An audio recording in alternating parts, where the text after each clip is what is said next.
নমস্কার। আজকে 17 ফেব্রুয়ারি। দিনটা আমাদের কাছে একটু বেশি স্পেশাল, কারণ আজকে ঘোষ ফিনান্সিয়ালের প্রতিষ্ঠা দিবস।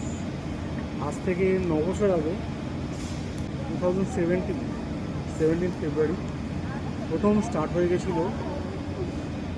নিয়মের বাইরে গিয়ে অ্যাকচুয়ালি স্টার্ট হয়েছিল আমাদের এই প্রতিষ্ঠানটা।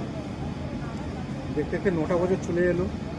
আর সবচেয়ে দুঃখের বিষয়টা হচ্ছে আমি আউট অফ স্টেশন, এখন আউট অফ কলকাতায় আছি। তো যারা আমাদের ঘোষ ফিনান্সিয়ালের ক্লায়েন্ট, যারা আমাদের এমপ্লয়ি এবং যারা রেগুলারলি আমাদের সাপোর্টার, ওয়েল উইশার, সবাইকে রইল অভিনন্দন। আমি সুমন্ত ঘোষ, সবাইকে অভিনন্দন জানাচ্ছি ঘোষ ফিনান্সিয়াল তরফ থেকে আমাদের পাশে থাকার জন্য, আমাদের সঙ্গে থাকার জন্য, আর আমাদেরকে এইভাবেই আশীর্বাদ করার জন্য। আগামী দিনেও অনেকটা আমাদের যেতে হবে, সেটা আমি জানি। আর এইভাবেই আপনাদের আশীর্বাদটা পেতে থাকবো, এটাই আমি আশা করি। Thank you.